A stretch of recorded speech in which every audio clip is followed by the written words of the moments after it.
ताल ठोक के आप देख रहे हैं सवाल आज ये कि धार्मिक धर्म परिवर्तन के देसी ठेकेदार कौन हैं?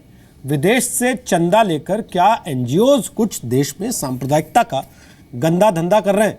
हमारे साथ राकेश सिन्हा है, आरएसएस से जुड़े विचारक हैं, डॉक्टर संबित पात्रा हैं, बीजेपी प्रवक्ता हैं, मुकेश नायक है, कांग्रेस प्रवक्ता हैं, और हमारे साथ हर्ष जेटली हैं जो कि सामाजिक कार्यकर्ता हैं, वाणी नाम के एनजीओ के साथ वो इस समय जुड़े हुए हैं। आप सबका एक बार फिर से स्वागत है।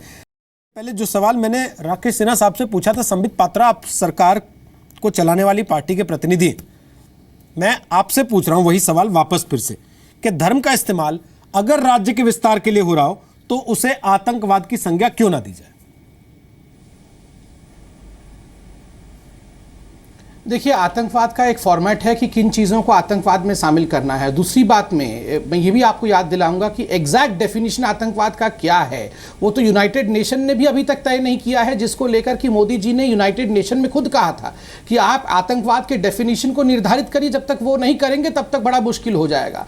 तो स्वाभाविक रूप से आतंकवाद को लेकर पूरे विश्व को एक समूह के रूप में उसी डेफिनेशन के साथ मूव करना है।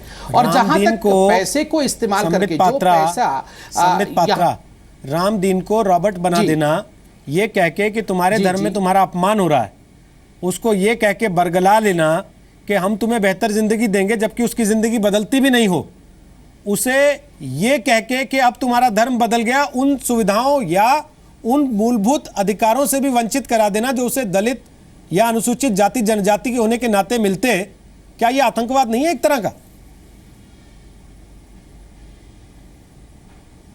देखिए, इसके लिए कानून बना हुआ है, एंटी कन्वर्शन लॉ इत्यादि इस देश में है कि बहुत सारे स्टेट इसका पालन करते हैं। मध्य प्रदेश जहां से हमारे कांग्रेस के प्रवक्ता है वहां पर भी है।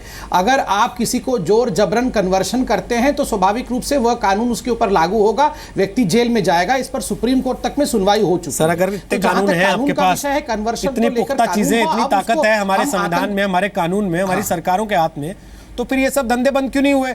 2012 में मनमोहन सिंह ने कह दिया था कि एनजीओ हैम्पर कर रही है काम। मैं बता रहा हूं, अरे वो विकास पे कहा था धंधे क्यों नहीं बंद हुए, आपका ये प्रश्न है, मैं इसका उत्तर देता हूं। ये मैं एक सेकंड में कंप्लीट कर लूं। ये धंधे कब से चल रहे हैं, मैं इसका एक अच्छा उदाहरण देता हूं।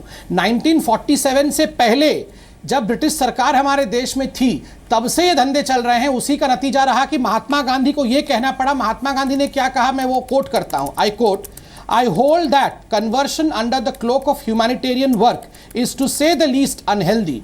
It is most certainly resented by the people here.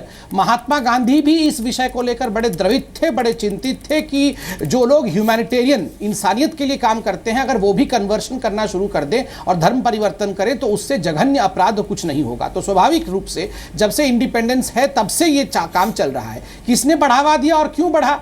आप देखिए, हिंदुस्तान का जो मूल फेथ रहा है, जो इंडियन रिलीजन रहे हैं, उनके ऊपर आघात अगर सरकार खुद करने लगे। राम का अस्तित्व नहीं है, राम एक मिथिकल पर्सनालिटी है। देखिए, राम का जिस प्रकार से भाव भारत में रहा है वो एक आस्था के विषय है। उस आस्था को लेकर आपने चोट किया। कोर्ट में, खुद सुप्रीम कोर्ट में अगर सरकार ये एफिडेविट दे दे कि Ram does not exist, Ram का कोई एग्जिस्टेंस नहीं है, वो तो एक मिथिकल कैरेक्टर है। और एक बड़ी पॉलिटिकल पार्टी के अध्यक्ष उस समय करुणानिधि डीएमके, वो तो सरकार में ही खुद थे कांग्रेस के साथ, उन्होंने कहा राम किस इंजीनियरिंग कॉलेज से इंजीनियरिंग पढ़ के आए जो सेतु समुद्रम बना लिया?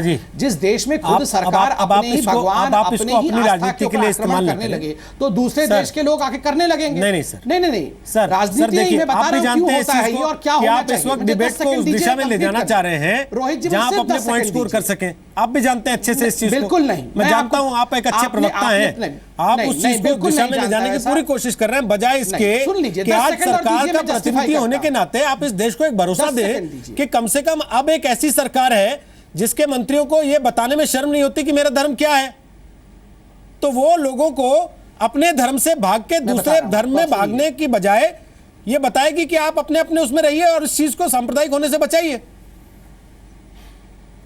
मैं आपको उदाहरण दे रहा हूं, आप सुनिए। मैंने कहा एक तो फेथ को तोड़ने की कोशिश खुद कॉन्स्पिरेसी के अंतर्गत सरकार करती रही, पूर्व सरकार। दूसरी बात है, आप देखिए, आपको याद करिए, घर का भेदी आप कह रहे हैं ना, घर के जो ठेकेदार हैं, घर का भेदी क्या नहीं करता है? प्रिया पिल्लई आपको याद है, जॉन दयाल आपको याद है, ये जाके बाहर के देशों में पार्लियामेंट्री कमिटी में कहते हैं कि यहाँ के जो रिलीजियस के लोग हैं वो हमारे ऊपर अत्याचार करते हैं, यहाँ पे ट्राइबल्स, यहाँ पे दलितों को, जो मेजोरिटेरियन लोग हैं वो आराम से रहने नहीं देते हैं, हिंदुस्तान एक खराब देश है, ये डॉक्यूमेंटेशन हो जाता है। साल 2013 में हमने जब प्रिया पिल्लाई को उतारा 2013 में, तो आप पूछिए कांग्रेस के प्रवक्ता से और पूरा देश, मैं बताता हूं ना, कांग्रेस सरकार का भी बताया तो सर, क्या हो रहा है। साल 2013 में लगभग 850 एनजीओ पर कार्रवाई की गई थी फंड्स के मिस एप्रोप्रिएशन को लेकर। लेकिन मैं कह रहा हूं आप 2013 से आगे आ जाइए 2016 में। अभी तो राकेश सिन्हा जी ने आपके सामने इतने सारे नाम बताए, वो तो इंडिया पॉलिसी फाउंडेशन की किताब भी दिखा रहे हैं, और मुझे यकीन है आपके पास उसकी एक कॉपी होगी, नहीं होगी तो उनसे ले लीजिए, कम से कम उन्हीं पर कार्रवाई कर दीजिए जिनका वो बता रहे हैं आपको तथ्यों के साथ। रोहित जी सर, देखिए रोहित जी, बिल्कुल आपने उचित सवाल पूछा, जवाब देता हूं मैं इसका। अच्छा सॉरी पूरा कर लीजिए पात्रा जी, फिर मैं हरजी के पास जाता हूं। बोलिए, छोटा रखिएगा। ठीक है, मेरा ये बिल्कुल छोटा रख रहा हूं। आप देखिए, मैं आप ये जो आप हम लोग आज डिस्कशन कर रहे हैं एनजीओ और धर्म कन्वर्शन, एक एस्पेक्ट धर्म कन्वर्शन का है, और एक बहुत बड़ा एस्पेक्ट इंडिया को किसी प्रकार सबड्यूड रखना, इंडिया को दबा के रखना, किसी प्रकार से भी इंडिया का जो एनर्जी, देखिए किसी भी देश के ऊर्जा को अगर आप छीन लेंगे, आप कोयले को छीन लेंगे, आप इलेक्ट्रिसिटी को छीन लेंगे, आप न्यूक्लियर पावर को नहीं आने देंगे, तो देश अपने आप डूबने लगता है। तो ये जो षड्यंत्र चल रहा है यह भी बहुत बड़ा है, और पहली बार मैं कह दूं, जब से ये सरकार आई है इस प्रकार के षड्यंत्र को काबू करने में सक्षम हुई है। इसके लिए बहुत सारी व्यवधान, मैं मान लूं कन्वर्जन बंद हो गए 2 साल में इस देश में, धर्म के नाम पर परिवर्तन बंद हो गए, लालच देकर इस देश में 2 साल में। ना बिल्कुल देख आप देखिए, ये कोई हमारे पास जिन है क्या? ये इतने 60 साल से जो चल रहा था उसको हमने 2 दिन में खत्म कर देंगे। हमने जब भी ये विषय उठाए तब इंटॉलरेंस का विषय उठा है। हम जब भी कहते हैं कन्वर्शन, चर्च का अटैक का एग्जांपल तो आप ही ने दिया, किस प्रकार से षड्यंत्र के अंतर्गत चर्च के अटैक के विषय को दिल्ली चुनाव से पहले उठाया गया, किस प्रकार अरविंद केजरीवाल के लिए कैंपेनिंग करने के लिए 23 निर्माण का दावा करके सरकार बनाते हैं, तो आपके सामने आरोपों से डरते हैं, रोका कि नहीं? उन लोगों से डर जाते हैं जिन पे आप खुद आरोप लगाते हैं कि ये स्लीपर सेल है, इसलिए अवार्ड वापस कर रहे हैं, दबाव में आ जाते हैं उनके आप। कैसे सरकार चलाएंगे? 10 एनजीओ को वॉच लिस्ट में रखा गया, क्योंकि अरे आप ग्रीन पीस का उदाहरण देख लीजिए। हमने किसी ने हिम्मत नहीं की थी ग्रीन पीस के ऊपर हाथ रखने की, इस सरकार ने कर दिया ना। इतना बड़ा उनका तंत्र है। कोई भी पुरानी सरकार, कांग्रेस की सरकार से पूछिए, कांग्रेस की सरकार तो ग्रीन पीस के साथ खड़ी होकर हमारे खिलाफ उलझुल बोलती है।